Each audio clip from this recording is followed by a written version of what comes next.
So much, Dr. Orzechowski.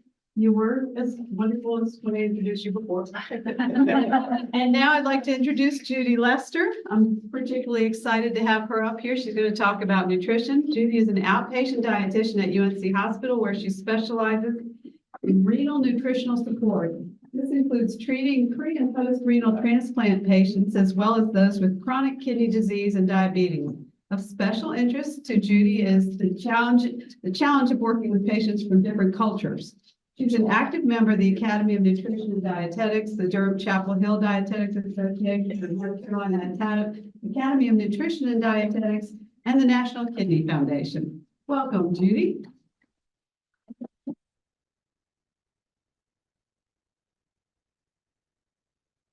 Get my patient started.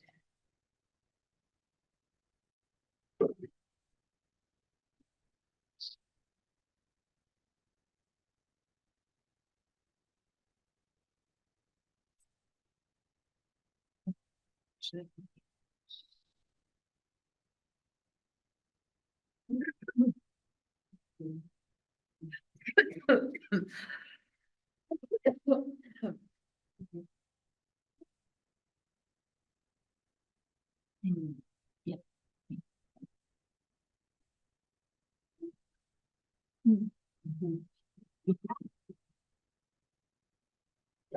Okay, can everybody hear? Well, I want to thank everybody for staying to the end. Hopefully you'll find out what you can serve tonight for dinner. And thank you so much for having me. I have no disclosures. So hopefully today you'll find out how you can slow the progression of kidney disease. And this is going to be a general topic. I know there are different types of vasculitis, but when you come and see me, it'll be something that has affected your kidneys. I do get some referrals from our vasculitis team. When I joined the team, I met Dr. Falk, and the first thing that he told me was that when anybody has any type of kidney problems, it's a low salt diet. And we do not do keto. And I said, well, I would never ask anybody to do a ketogenic diet. He says, well, we don't do keto. Hopefully after today, you'll have some meal ideas and you'll know how to plan menus. I'm a dietitian of the old school. I actually sit down with patients and we do plan menus. I was shocked to find out that a lot of my colleagues had no idea what I was talking about when we talk about menu planning. And you would think a dietitian would specialize in planning meals, but a lot of the new graduates do not. Also, we're going to briefly talk about lifestyle changes. So some facts. We do know that a diet can help improve the kidney outcome. I've seen it with several of my patients who diligently follow through the recommendations. And the recommendations actually for each patient is based on their labs. We look at labs to do evaluations for our for what we would like for them to do. However, there's nothing that can replace good common sense and eating a variety of foods with color. So when I meet with my patients, I do a nutrition assessment. And what's involved with the nutrition assessment? I'm first going to find out some weight or height numbers. Also, we do a calculation called the BMI. And I'm in the school of thought that a BMI is just a mathematical number. It doesn't necessarily regulate or decide your health or your well-being. It's just a mathematical number that the hospital statistics department likes to look at. Also, insurance companies like that number as well. I ask about your appetite. I want to know how your appetite is progressing. I want to find out if it's good or variable, fair, or if you need some additional help with medication to improve it. A lot of times our patients have very poor appetites, and so we have to do some strategies to help improve that. Also, any recent voluntary weight loss. How has your weight history been? Is it steady? Have you had any dramatic weight reductions, or have you increased your weight? So we want to address that issue. Also, food-drug interactions. I go through their medication list to make sure if there's some foods that they need to avoid that will interact with their medicines. I do a nutrition focused finding exam if I detect that there's some malnutrition going on, and ways and strategies we can optimize your nutrition for recovery. Also, your typical dietary intake. What are you eating every day? I know we don't want to admit it, but it's really true. And I don't know if you understand this, but most of us sort of eat the same food every day. We may not want to think about it, but we sort of do. I mean, think about what you had today. What did you have yesterday? How do you know what to go buy at the grocery store if you don't sort of eat and prepare the same foods? That's why magazines are going out of business, especially women's magazines, because nobody's making those recipes that we used to years ago. Because most of us in this room probably don't cook a lot of foods. But you're going, yeah, well, I sort of cook. Not if you open up a can and heat up the soup and put it in a bowl. That's not cooking. Some people think spreading, putting peanut butter on a sandwich is cooking. Well, it is sort of kinda. But we're not gonna go there. Also blood sugar management. A lot of our patients do have some blood sugar issues, and I teach people if they're on injectable insulin, they should be mindful or counting their carbohydrates because their medication dosing is based on those carbs. And also I do encourage physical activity, at least 150 minutes a day, a week. And that's just a start for weight maintenance. If you want to lose weight, you'll need to increase it more. And any exercise is better than no exercise. So what should people drink? The only beverage you should drink with calories is milk, but we do recommend water. How would y'all have water today? Multiple times. Good, good. Also too, we do encourage people to reduce their sodium intake. And so a low salt diet, definitely if you have some renal implications or kidney problems. The new recommendations that came out 3 years ago, the recommendation is less than 2,300 milligrams. And you're going, well, what is that? Well, that's about a teaspoon of salt a day spread throughout your daily intake. We also want you to use as little sugar as possible in your diet. Also, I teach label reading. I'm sure everybody in here looks at labels. And what are you looking for? First, on the nutrition facts, you want to know what the serving size is. It's not what you put on your plate, but the measured amount. Some people have a hard time understanding that concept too. So for this label, we see that the muffin that we have before us, it actually has about 210 milligrams of salt in it. So is that good or bad? Well, yeah, it's close to 200. I mean, I'm not grading you, and I'm definitely not the food. So, you know, that's going to be an acceptable thing for the person that is choosing this if they're watching their salt. Also, potassium. Sometimes, depending on the severity or stage of your disease, may be some of the things that we'll be more mindful of.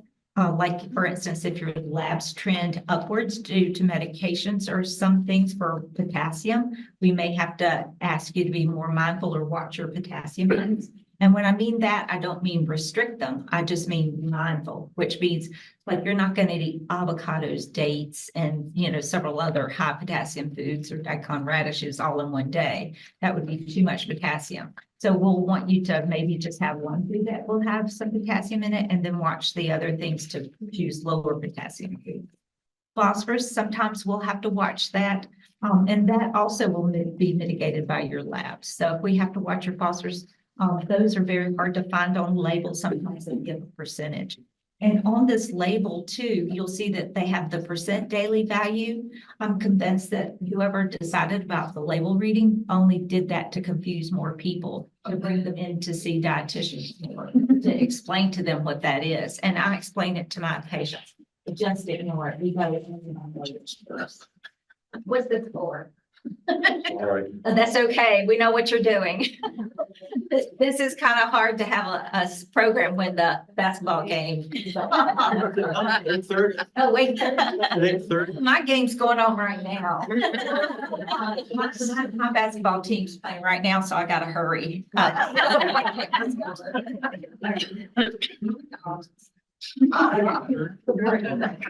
All right, so going back to phosphorus, they're almost non-existent on labels. I do have a little brochure that I share with my patients that do have that information, but it's probably outdated. Oh, and also I have to confess about label readings or labels. They're not really accurate because they're just kind of like a guesstimation. Food manufacturers, unless they're involved in litigation, don't have the actual facts. Like, for instance, McDonald's, probably the information you see published is probably correct because we know people are always litigating against McDonald's. However, the food manufacturers really aren't taking, when was the last time you heard a lawsuit about Triscuits going up? 25 milligrams of salt for 6 crackers, right? So they're just a guesstimation. They usually go to Food Central, which is a website that the USDA maintains, and all food manufacturers are required to input their information in there on the products that they sell.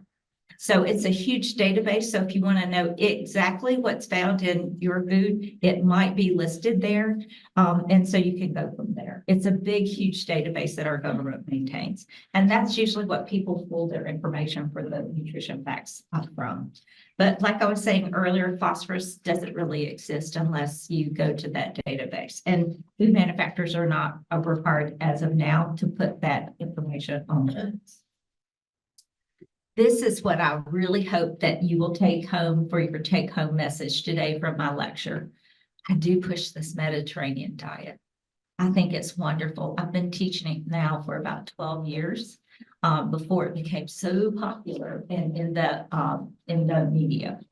Now they're coming up with the MIND diet. The MIND diet actually marries the DASH diet, if you don't know about dietary approaches to stop hypertension, and the Mediterranean, and it came out DASH plus Mediterranean equals MIND. And so this diet is the best diet I think that we as Americans should follow instead of the standard American diet, which is sad. I do want you to have some protein on your plate, and that doesn't necessarily mean meat. It can be beans, legumes, nuts, unsalted seeds and nuts. I do want you to eat with color, lots of salads. How many of y'all had that salad at lunch? Did you see my plate? It was powerful. Did you think that bean burger that they had was too salty? How many of y'all thought it was a little too salty? Anybody? Am I the only one that thought it was? Okay, good. So we actually follow low salt diet, just saying. I don't have kidney or heart problems, but I do follow low salt diet myself because I want to empathize with my patients. And I can taste salt like you wouldn't believe because I don't use it. And people go when I meet with them, oh, I don't use salt. Well, if you use canned soup, if you use anything that comes out of a box, a bag, or a can, chances are it's been salted. And also bread, believe it or not, bread's loaded with salt. So, pre-baked bread. But if you make biscuits like I do at home from scratch, they don't have a lot of salt in it. I also have been known to make bread on the side too for sandwiches for my husband. And I also don't do deli meats. I make him chicken salad almost every Sunday. So he can take a chicken salad sandwich from scratch to work. But anyhow, going back to this Mediterranean plate, this is what I want you to do. I want you to eat lots of whole grains. Whole grains are good. Sometimes our patients, because they have other issues going on, we may have to do an elimination diet. Have y'all ever heard of a FODMAP diet? Sometimes I put patients on that to know if they have food sensitivities, food allergies, things like that. Sometimes people's joints will ache, and sometimes if we eliminate gluten or nightshades or lectins, that may be beneficial to them. They have to really listen and know their bodies to know if they're sensitive to those foods. But this is the diet I want you to follow. Lots of vegetables, at least 3 to 4 cups a day. That sounds like a lot, doesn't it? 2 to 3 servings of fruit. Your grains should be whole grains and a little bit of protein. Believe it or not, we don't need a lot of protein in our diet. We just need enough to sustain ourselves. Unless you're growing, pregnant, recovering from surgery, or having some other acute problem, you don't need a lot of protein in your diet. But you do need some. If we're watching your potassium, these are the vegetables that I recommend for you to eat. And you can eat varying amounts according to what the vegetable is. If your potassium lab is trending upwards, you may need to watch this these vegetables. They're very important. I do advocate a lot of vegetables. Some of our patients, believe it or not, when I meet with them, they don't eat vegetables. So I know it's going to be a long conversation that day, trying to find out, why don't you like vegetables? Sometimes people have texture issues, mouthfeel. They didn't have vegetables prepared in a very tasteful manner. Sometimes people have vegetables that are cooked half to death. Like my husband, he is very fond of green beans that have been cooked for about 3 hours. He's grown to accept the fact that I leave the nutrients in them, which means that they're lightly steamed. So he's come a long way with his culinary palate. After 43 years, you know, there's hope. There's hope. Also, oops, sorry, wrong button. Fruit's important too, but I'd like to see more vegetables and then some fruit. Fruit's great because it has antioxidants, vitamin C and fiber, but I'd rather you eat the fruit than drink the juice. Also, these are the fruits that we recommend if we're watching your potassium. But if you don't have to watch your potassium, you could eat whatever you want. Just eat a lot of vegetables and some fruit. Oops, sorry, I keep hitting the wrong button. This activity is very important. If you went to the lecture today, to the breakout group, which was excellent, any exercise is better than no exercise. I hope everybody in here has a regular exercise regimen. One foot in front of the other is better than just sitting there. Chair exercises are awesome. YouTube has lots of them from the NIH, also the foundation, the Vasculitis exercises that I found out today that I'll refer my patients to. Stretches, anything, lifting cans while you're sitting there watching TV, getting on the right exercise bike. It shouldn't be a closed hamper. It should be where you get on there and watch it. Ride it while you watch TV. If you're trying to maintain your weight, we do recommend about 150 minutes a week. If you need to lose weight, it's about 52 minutes, 5 days a week. And why 52 minutes? I have no idea. But Stephen Hill, he's a researcher at NIH, he made that determining factor. And supposedly from all of his research, that's the magic number, 52 minutes. That's a lot. All right, so what do you eat? Well, try not to skip meals. You need to eat 3 meals a day. And a meal is a meal. And you know a difference from a snack and a meal, right? Does anybody know the difference between a snack and a meal? Does it mean you have to cook it? No, it just means that you need to have more of a variety of foods when you eat at that time. We want you to focus on minimally processed foods. And you're going, well, I already eat I already eat a healthy diet. So what's a minimally processed diet? That means things that aren't pre-made, pre-packaged, and no Trader Joe's is not healthy unless you go to the vegetable section or the dairy section. Trader Joe's, that's a big chain that has a lot of pre-packaged things that you just open the bag, heat it up, and put it on your plate. My daughter's notorious for keeping them in business because she thinks she's cooking because she put it in a dish. Also, if you heat stuff up, don't do it in the plastic. I'm like really weird. I don't want you to put it in plastic, you know, like they're steamable things. You need to take it out, put it in a Corningware dish. Y'all know what those are, right? My kids don't know, but I do it. Yeah. I put it in a Corningware dish or Pyrex, and I put the lid on it, and I add a little water, and I microwave it. So don't use the plastic. And also take out foods, you know, like when you bring half your meal home, as you should, going out to eat, you need to put that meal in a Corningware dish too, because that plastic from the heat from the microwaves, when it does all those water molecules that bump together, I'm not sure if some of that plastic will transfer up into your food. Isn't that kind of creepy? Okay, so moving forward, let's just remember, we want to use those glass dishes with lids. Also, you want to plan your meals and snacks. I hate to break it to you, but I'm on a limited income and I use the Harris Teeter app to plan my meals because we eat on sale. I can't afford full price. I also I go early in the morning when they mark down some of the protein foods. I even go to the rack where they mark the fruit down because I want to stretch my food dollar. What upsets me more than anything is to throw food away. That's when it becomes expensive. And how I refashion my meals, I make lots of soup in my crock pot. I'm a working girl. And so I don't have a lot of time to go home and cook because I'm sitting there waiting for the food on plates so they can eat it.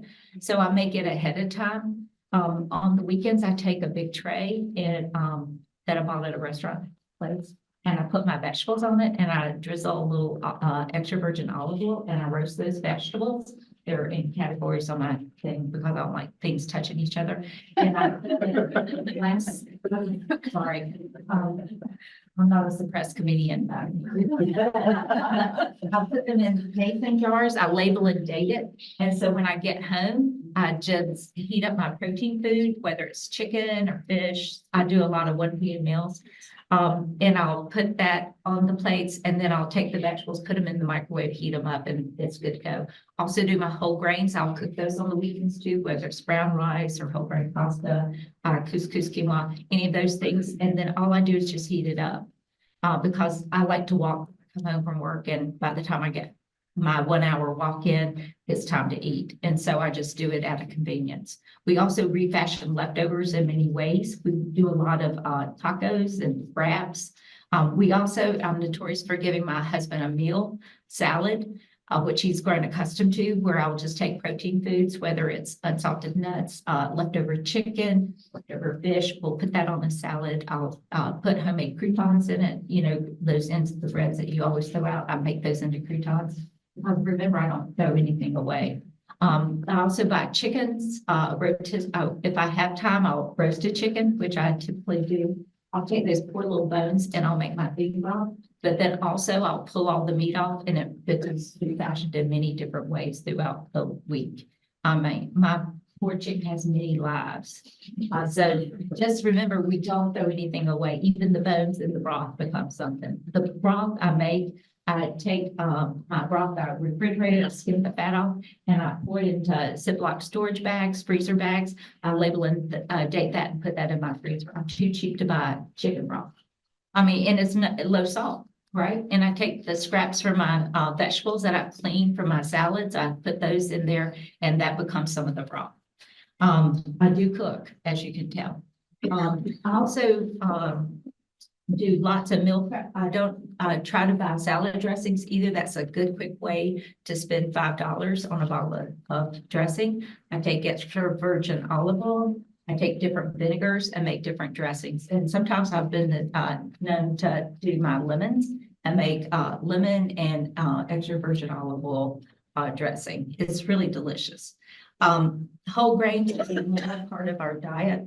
Whole grain breads, whole grain pastas, couscous, quinoa. Quinoa is a great grain. Do different bowls where I'll put that as a base, and then I'll put some beans, whether they're made in my crock pot or low sodium beans. I'll rinse those thoroughly, and I'll add those to my meals. Also, label reading. I'm always reading labels to learn more. Also, too, if I make a large batch, I'll freeze half. I mean, right now, I'll probably have about 8 meals that in case something happens, we have food ready and available. So all I have to do is either take some cabbage and make a slaw, or I'll make a salad and that's our side dish. So what resources, recipes? I mean, people are always asking me, well, where can I find recipes? Eatingwell.com, which is owned by Meredith Publishing, or Meredith. That's a great magazine. And the reason I say that it's great is because of the website.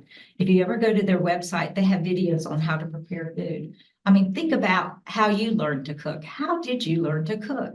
Did you just kind of experiment in the kitchen? Did your mama teach you? Did your aunt, your grandmother? We all learn different ways to cook. I'm always trying to learn myself. Even now, when I travel or I always take cooking classes.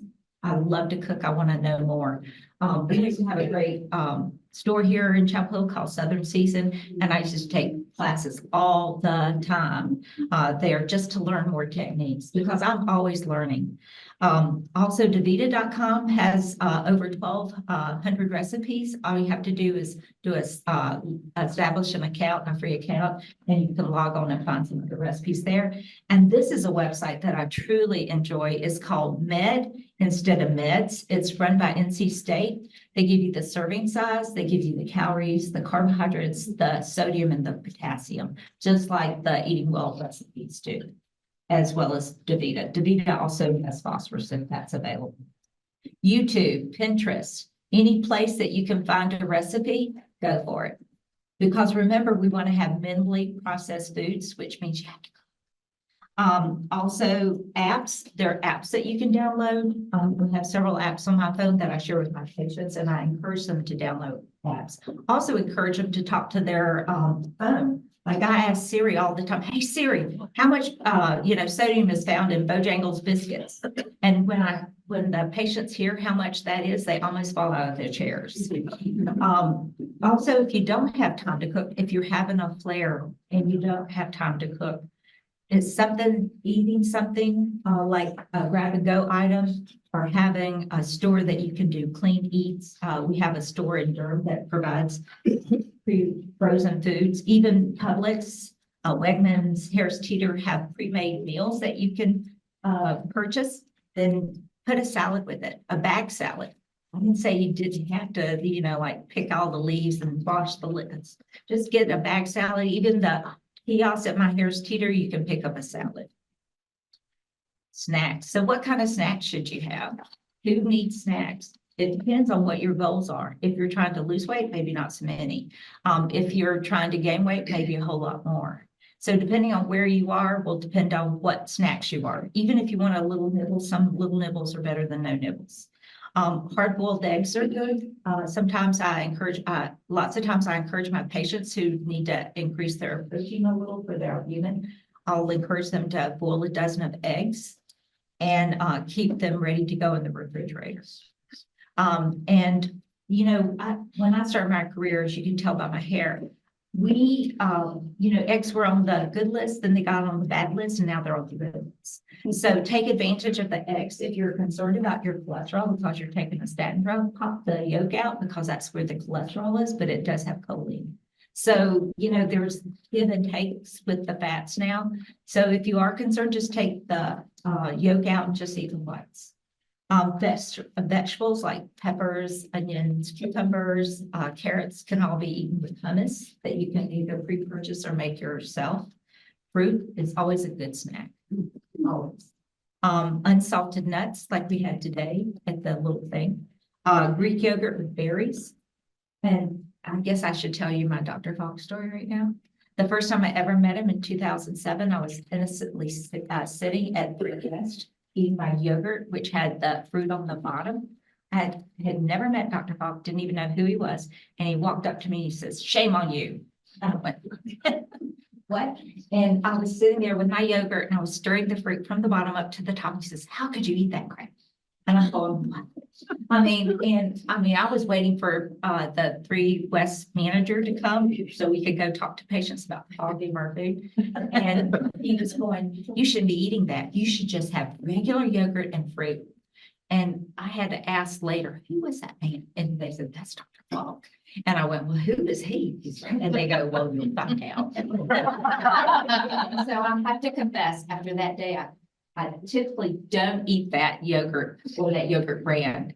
Or if I'm stuck and that's all they have, I'll just eat the yogurt off the top and I don't touch the fruit. So that's my fruit sparring story. Okay, but also Swiss and mozzarella cheese are the cheeses of choice if you are watching yourself. Apples with peanut butter or nut butter, but get the low salt or the freshly ground. Also home popcorn, not the microwave kind that's loaded with salt. You can get a brown bag and put corn kernels in it and put it in your microwave. Depending on the power of your microwave will depend on how far you can cook it, or you can do it on top of the stove, or if you have a hot air popcorn popper like I do, it works great. Or buy Skinny Pop. Breakfast could be smoothies. And they're easy to do. You want to have some Greek yogurt, some plain low-fat Greek yogurt, or you can even have full fat. Remember, the fat theories have now changed in nutrition.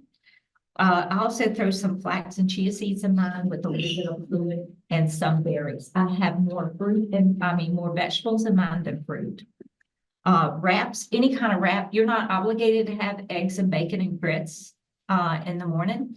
But I would say cooked cereals are better than boxed cereals because who can afford $7 a box for 4 or 6 bowls of cereal? That's pretty pricey to me. But my husband loves it. Okay, so wraps, eggs, you can do scrambled eggs with lettuce, cheese, some cheese, cherry, tomatoes, peppers. I mean, you don't have to eat those foods. You can even have leftover thin crust pizza with vegetables from the night before. You can have 2 eggs and whole wheat bread with English muffins and berries. Mini bagels with peanut butter. Overnight oats, and these are something really easy if you've never done this before. It's so much, I mean, why sweat the cooking in the morning? I mean, I'm trying to get myself together and get out the door. But if I have done my oatmeal in little mason jars, you'll find that I really do like jars. We do overnight oats, and then I'll put some walnuts. Walnuts tend to also not have salt on them. That's why they're a good nut choice. Also encourage my patients to eat a lot of pistachios. Unsalted pistachios. Also, you could have Greek yogurt, different things stirred into your oatmeal. Mini bagels, like with cream cheese and chopped fruit. That sounds tasty, doesn't it? And it's so pretty. All right, lunch. Oh my goodness. Because remember, when people come to see me, they just want to find out what to eat. And when I ask them, why did you come to see me? What can I help you? They go, I don't know. My doctor told me I had to talk to you. I know it's going to be a long visit because then we talk about what they do typically eat and what they typically eat, how I can improve and optimize their nutrition so they can feel better and have more energy. But for lunch, we talk about not skipping it. We talk about eating leftovers from the night before. You can always make a tuna salad sandwich on whole wheat bread. You can have carrots and these vegetables on the side with a mandarin orange. Also, any kind of leftover meats could be made up into a salad. It doesn't have to have mayonnaise in it. It could be made in different ways and different fashions. Vegetable tacos with black beans. Black beans are definitely the bean of choice. If you have some kidney issues, they are a little bit lower in potassium and potassium and phosphorus. I do instruct my patients on how to leach the potassium and phosphorus out of the beans. Not everybody has the time or the crock pot or the ability to do it, but I review how they can have mashed potatoes. You'll find out that mashed potatoes were not on that vegetable list, but let's face it, we like potatoes. I tell them to buy Yukon Gold, peel them, dice them, put them in a pot of water with 3 times the amount of water, bring it to a boil, simmer it for 15 minutes. Pour that water off and reboil it again. And that way they can have their potatoes. I also advocate for sweet potatoes, not because North Carolina is the largest producer of sweet potatoes in the country, but because they're a superfood and they're highly nutritious and have a little less potassium than white potatoes. Never, ever eat the peel of a potato. It quadruples the amount of potassium. So sweet potatoes, just eat half. You're not obligated to eat the whole thing. So you just eat part of it or half of one if you're watching your potassium. I do lots of whole wheat pasta. Oh, I forgot the wheat part with shrimp, which you can buy pre-cooked, but it tends to be a little salty. So the frozen tends to have a lot less. Also stirring cream cheese, which would be a cheese of choice that's low in sodium and also potassium and phosphorus. And some vegetables that you might have leftovers from things in your bins. Individual pizzas. I've been notorious for doing this ever since my kids were little. We take a flour tortilla, we put a little bit of whatever on top and some cheese, and that becomes a pizza. If you do like pizza outside of your home, which I tend to also make my pizza because I'm too cheap and I'm too lazy to wait for the person to deliver it. I do make my own bread. I have a recipe that I always follow. I do make my own pizza. I do all the toppings. I even make my red sauce on every other Sunday. But I do a lot of cooking, Dr. Pollock. He hadn't come over yet for dinner. But anyhow, salad, a large salad with different things in it. Grilled mushrooms. Mushrooms are excellent. Great source of vitamin D. Grilled mushrooms with bean salad and steamed broccoli. Doesn't that sound tasty? Eating Well has a great recipe for that. Beans, rice, corn tortillas with diced onions and peppers. Also fruit. Fruit should be eaten like a dessert at any time. And soup. I'm notorious for making soup in a crock pot. That's when I hide my turmeric spice in there, my basil, my oregano. Any hefted vegetable in my bin becomes soup. As long as it doesn't have mold or mildew on it, it's going to be ready for soup. I chop that up and put it in a crock pot and let it do its thing with some of that chicken broth that I've made. And it's also a great way to reuse some leftover meats or whatever that I have in the refrigerator. Dinner can be just like lunch, but I have some other ideas too. What about stir fries?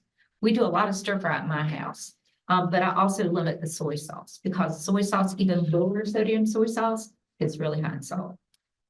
Salmon is always a big hit in our house because it's something quick that can be done with brown rice that I've made before, and broccoli, steamed broccoli.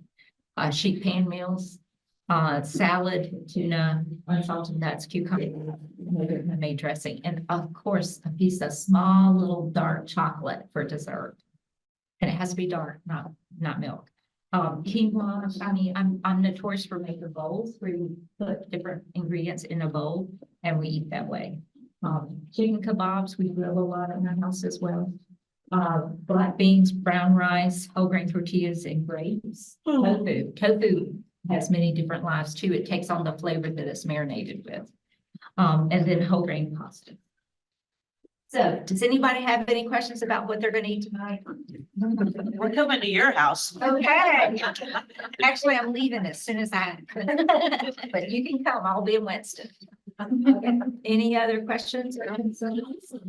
And how many of y'all, just for my own information, how many of y'all have ever met with a dietitian? Just a few, just a few.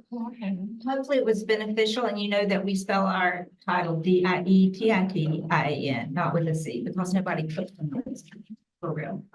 So really try doing that. Okay. Well, thank you so much. Go ahead.